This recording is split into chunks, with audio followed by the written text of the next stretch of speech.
Raúl Ferrara es abogado laboralista, asesor del Ministerio de Transporte, director nacional de fiscalización en el Ministerio de Trabajo, Seguridad Social, director provincial de Asuntos Legales y director provincial de inspecciones del MTBA. Es también consultor externo de la Organización Internacional del Trabajo, la OIT, y es docente en diplomatura en actividad sindical de la Universidad Nacional de Lomas de Zamora. Te damos la bienvenida y el micrófono es todo tuyo. Bueno, nuevamente, buenas tardes a todos y a todos. En principio, cuando nos hicieron la propuesta de hablar del nuevo marco legal sobre las nuevas modalidades de trabajo, nos parecía que había que ver desde qué punto partíamos, ¿no? Estamos atravesando momentos muy particulares y se han impuesto no solo nuevas modalidades laborales, sino una cantidad de medidas adoptadas desde el gobierno tendientes a contener esta situación. Entonces, lo primero que nos parecía importante hacer era, bueno, decir desde qué punto partimos, ¿no? Y en ese sentido, la primera cuestión importante a tener en cuenta era, bueno, ¿cuál era la situación del empleo en el momento en el cual se produce el cambio de gestión? Datos significativos, si los hay, es, bueno, cuáles eran los datos de actividad, de empleo, desempleo que presentaba el mercado de trabajo argentino.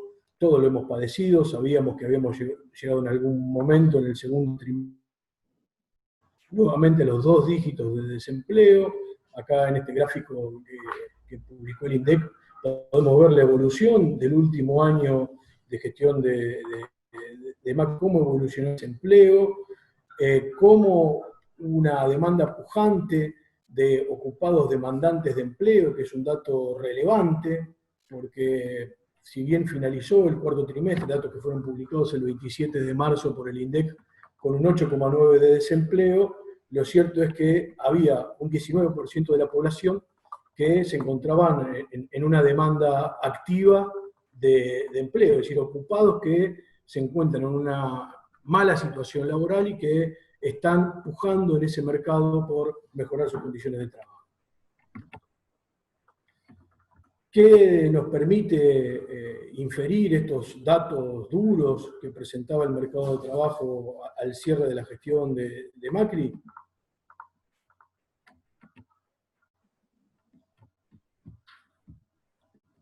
Esperen que esto de ser administrador también implica que tengo que admitir a los que se van presentando. Ah, viste, un castigo. Bueno, ahí estamos con...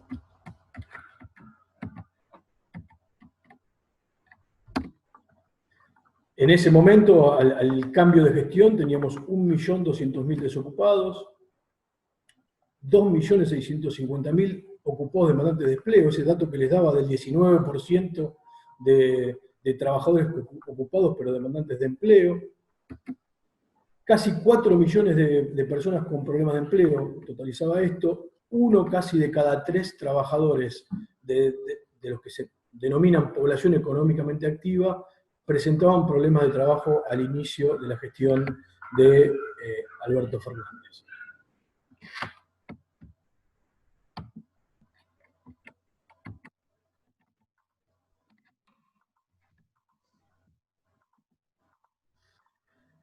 Esto obligó al gobierno entrante a adoptar lo que denominamos primeras medidas de gobierno vinculadas a la protección del empleo. Este fue un nuevo plexo normativo en materia laboral que tuvo 2 grandes y nodales medidas.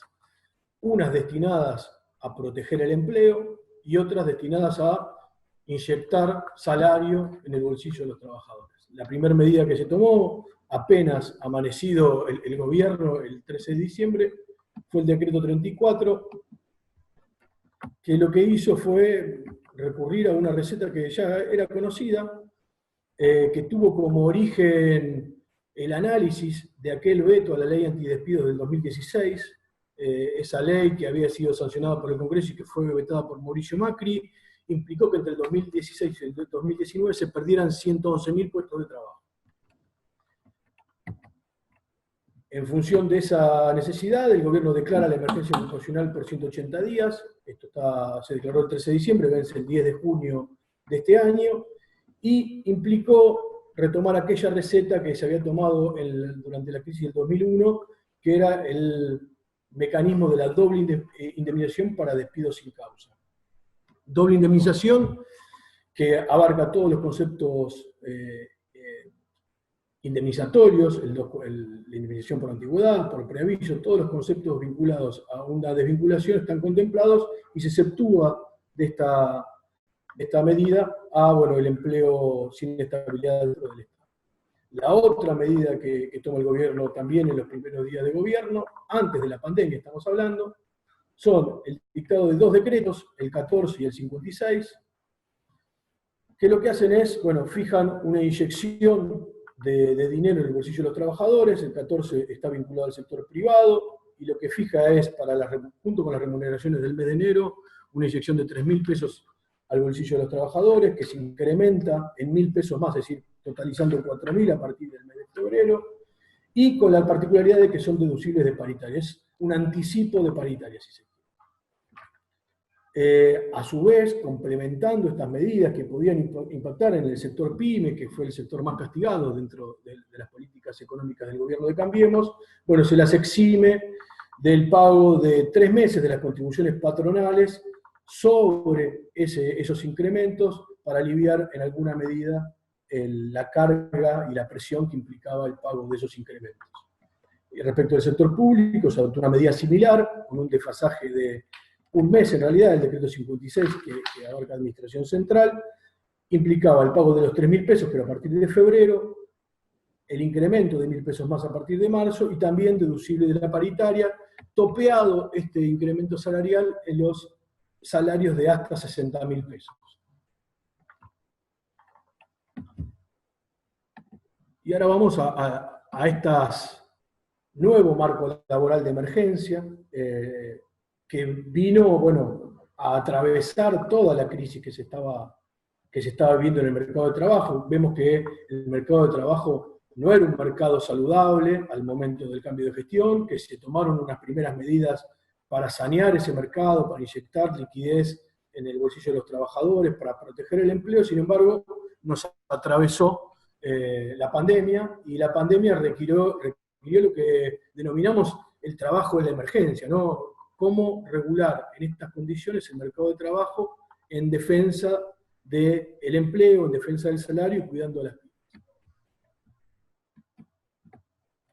Este marco laboral que se da, este nuevo marco laboral que se da en contexto de coronavirus, yo simplemente por organizar la exposición, creo que tuvo sustancialmente 4 frentes sobre los cuales trabajó.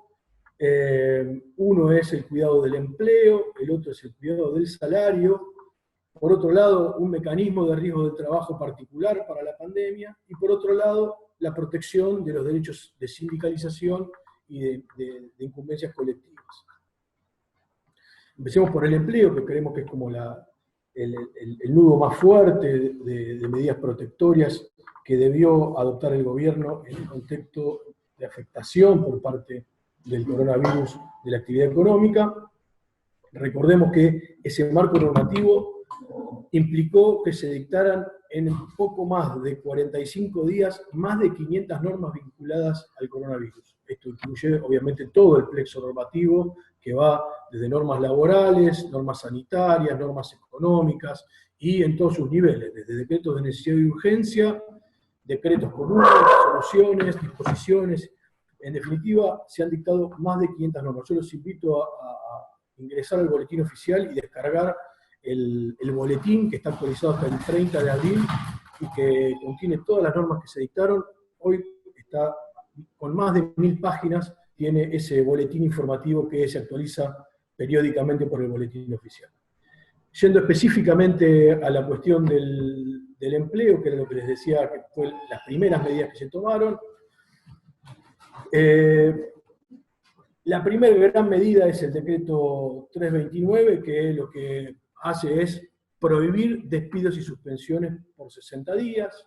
Esta norma lo que hace sustancialmente es prohibir no todos los despidos, sino los despidos sin causas, o los fundados en falta o disminución del trabajo fuerza mayor. Recordemos que frente a las primeras medidas de aislamiento que afectaron a la economía, empezó a surgir la idea de que a partir de la promoción de procedimientos preventivos de crisis o de la mera invocación, inclusive en algunos casos de circunstancias de disminución del trabajo o fuerza mayor, se iban a poder aplicar las medidas tendientes a reducir el pago de indemnizaciones por aplicación del artículo 247, vale decir que no solo quedaban sin efecto el régimen de doble indemnización que había sido fijado en el mes de diciembre, sino que a su vez se iban a reducir a la mitad por imperio de estas circunstancias que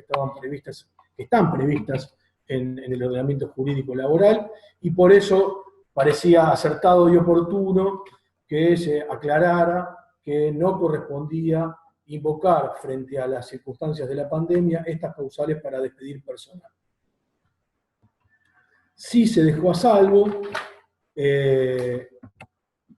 la excepción de suspensiones por aplicación del artículo 223 bis, sobre las cuales ya vamos a hablar, pero se estableció fundamentalmente como medida preventiva, más allá de la prohibición, evitando que quede en una mera declamación, la declaración de nulidad de estos actos. Es decir, todo trabajador que, estando vigente el DNU 329, fuera despedido o suspendido en violación de esa prohibición, podía ser reinstalado en su puesto o requerir que se dejara sin efecto esa suspensión, otorgando un marco protectorio similar al que tiene el empleo público.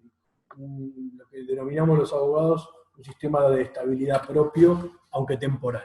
Y por otro lado, establecía también la excepción de la posibilidad de suspender a partir de la aplicación del artículo 223 bis, que vamos a ver que recientemente se reglamentó esa aplicación. Sustancialmente lo que contempla este artículo 223 bis es la posibilidad de que las suspensiones en estas circunstancias de disminución del trabajo, fuerza mayor, sean concertadas y no unilaterales, primera gran diferencia con la suspensión tradicional, y la segunda es que requieren el pago de una prestación a convenir entre empleador y trabajador por el periodo de la suspensión.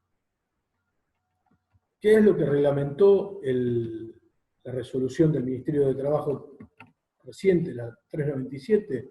Bueno, fijó pautas generales para la homologación de esos acuerdos, estas suspensiones que se dan en el marco del artículo 223 de la Ley de Contrato de Trabajo, estableciendo algunos límites en el marco de un acuerdo general que celebró la CGT, que hace propio esta resolución del Ministerio, y que, bueno, por un lado le pone un límite a las suspensiones, un límite máximo de 60 días, establece la necesidad de que existe una contraprestación durante el periodo de suspensión mínimo de un 75% del salario neto.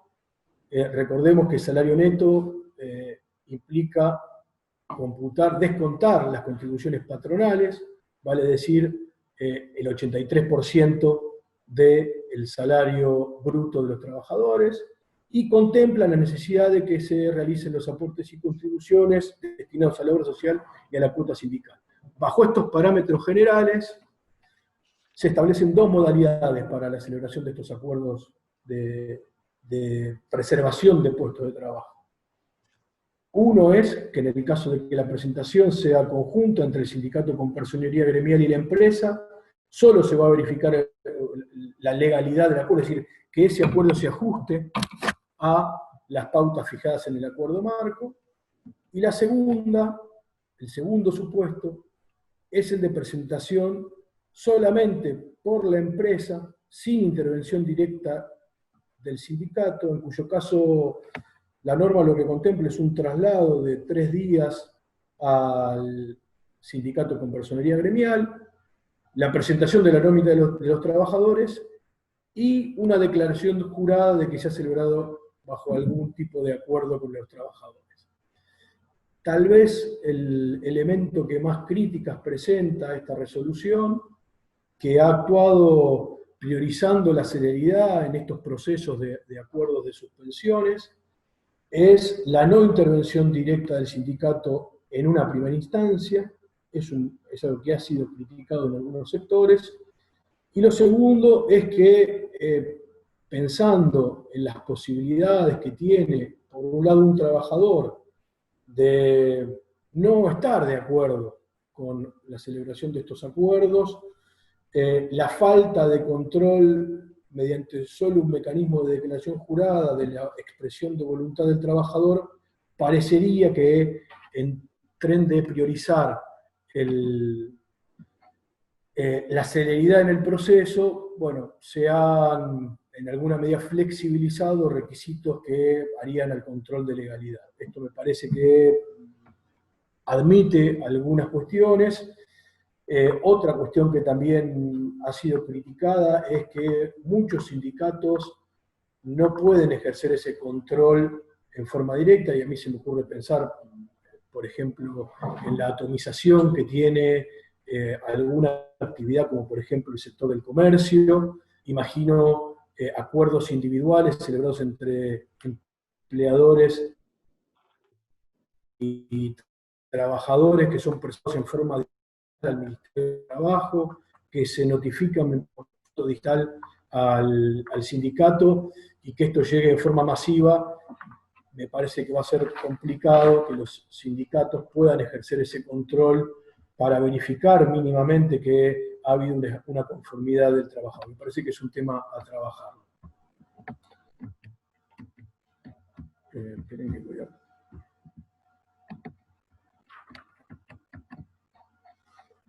Otro de los programas tendientes a la protección del empleo es el establecido por el decreto 332/20, que después fue modificado por el 347, y que se denominó programa ATP, de asistencia al trabajo y a la producción.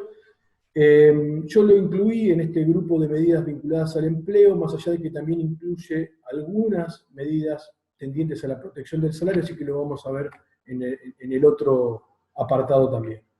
El programa ATP, en la parte que entiendo, está destinada a proteger el empleo, contempla como medidas tendientes a ese fin la postergación en el pago de contribuciones patronales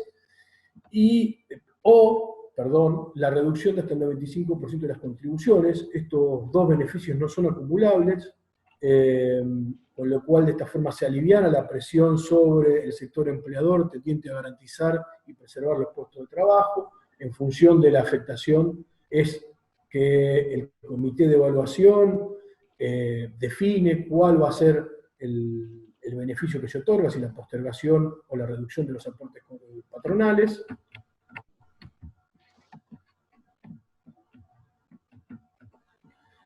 Y el otro beneficio también que contempla, dentro de las que entendemos que están destinadas a preservar el empleo, son estos créditos a tasa cero para monotributistas y autónomos. Esto pensado en aquellos monotributistas o autónomos que tienen trabajadores y que de esta forma podrían atender el pago de su masa salarial y por lo tanto preservar el empleo a partir del acceso a estos créditos a tasa cero que se están otorgando en estos momentos, se están inscribiendo los autónomos.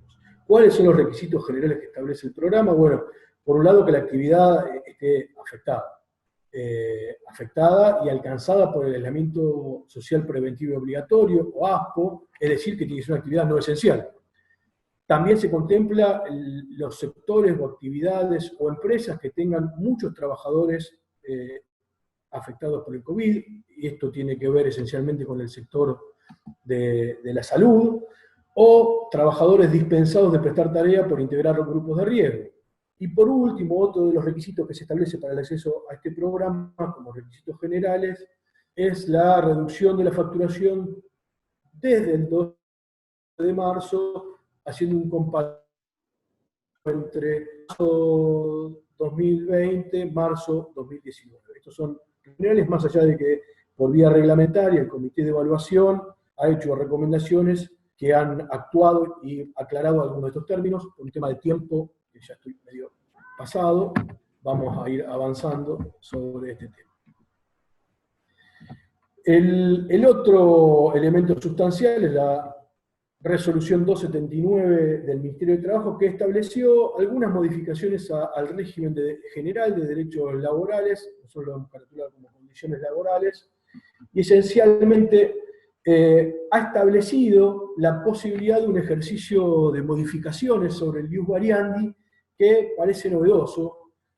Por un lado, establece la posibilidad de prestación de tareas, sobre esto después Cacho va a hablar un poco sobre el tema del teletrabajo y demás, pero como pautas generales del marco normativo, este aislamiento social preventivo y obligatorio habilitó a que los trabajadores brinden tareas, en caso de que puedan hacerlo, desde su lugar de aislamiento, pautando en qué condiciones se van a hacer con su empleador en un marco de buena fe. Esto habilita algo que parece extraño en el ámbito del derecho del trabajo, a una negociación individual de condiciones de trabajo que son justificadas en la excepción, y sobre eso hay todo un debate sobre cuál es el alcance de estas medidas.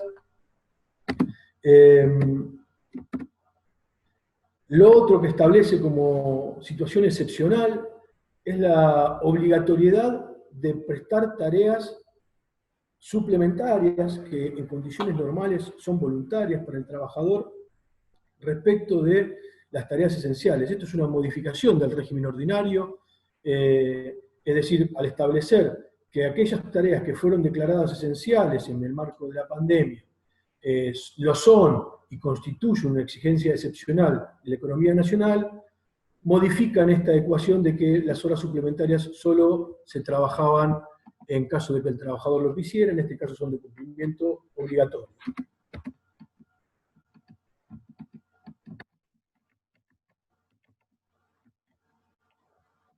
Y por último, la otra condición laboral que habilita a modificar este derecho extraordinario de la emergencia por la pandemia es la posibilidad de alterar y reorganizar la jornada en virtud de los protocolos sanitarios que se vayan determinando. En condiciones normales, la modificación de la jornada de trabajo debería requerir de mínima el acuerdo con el trabajador, porque implicaría naturalmente un ejercicio abusivo de lo que denominamos el ius variandi. En condiciones excepcionales de pandemia, bueno, se ha autorizado que estas condiciones sean modificadas. Decíamos que el otro conjunto de medidas tienen que ver con la protección del salario. La norma madre en materia de protección del salario es el DNU 297, que fue el que estableció, por otra parte, el aislamiento social preventivo y obligatorio, y que fue contundente.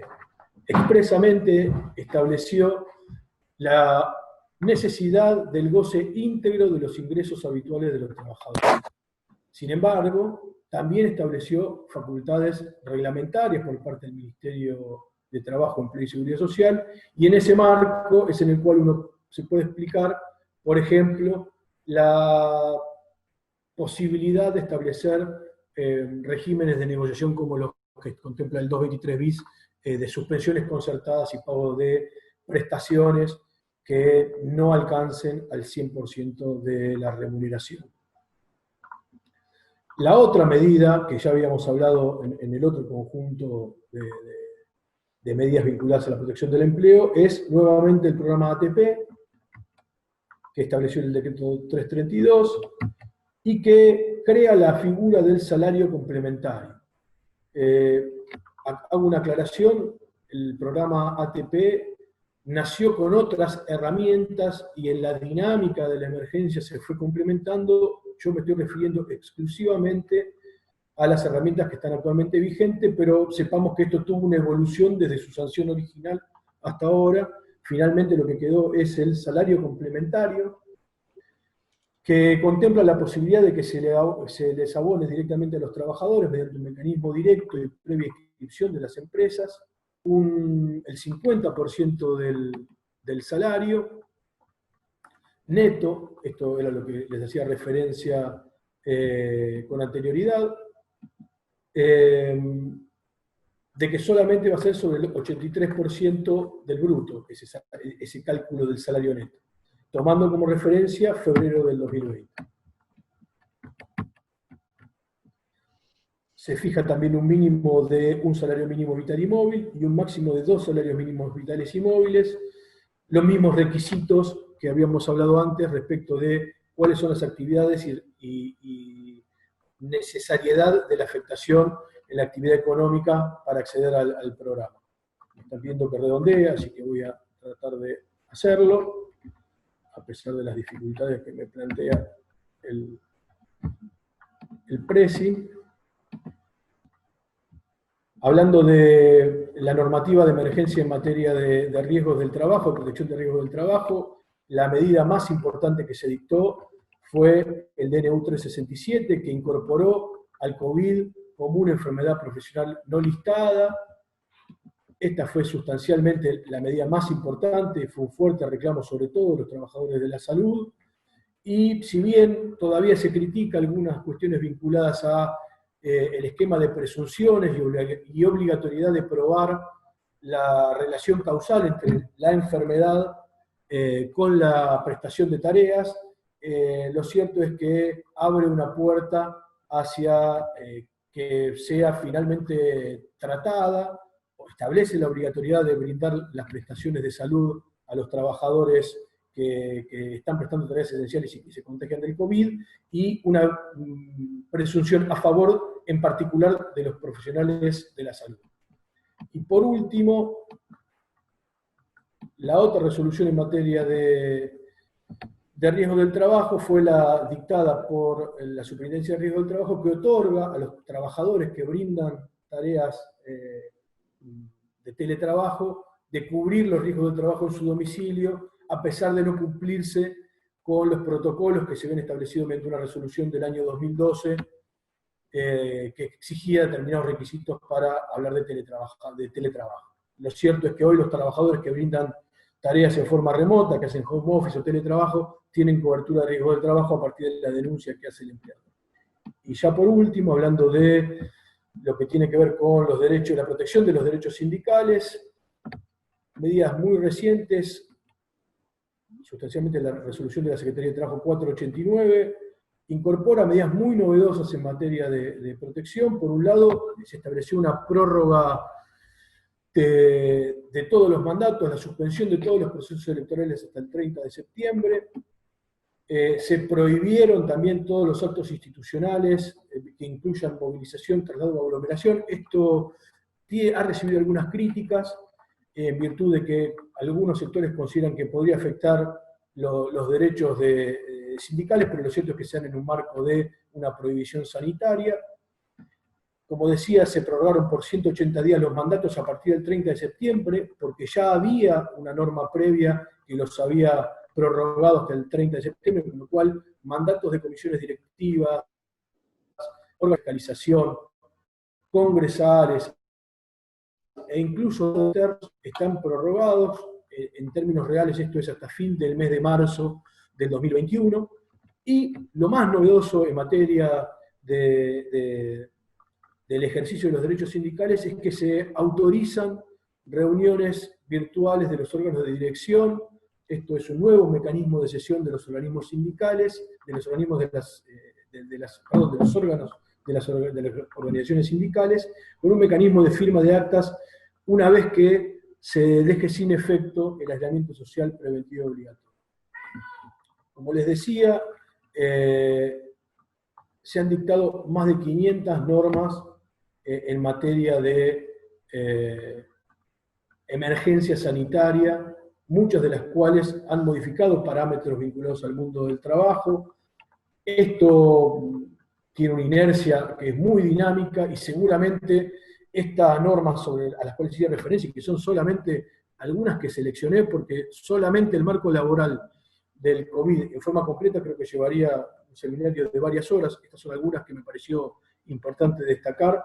Decía que seguramente estas normas en el futuro van a ser modificadas. La emergencia impone un dinamismo que hace que permanentemente se vayan modificando, y en función de eso es que, bueno, seguramente si este seminario o esta charla la tuviéramos en 15 o 20 días, posiblemente algunas de estas normas sean modificadas. Así que bueno, creo haberme ajustado los tiempos. Lamento si algunos temas no quedaron claros. para la próxima me comprometo a poder ampliarlo y les dejo el material a disposición.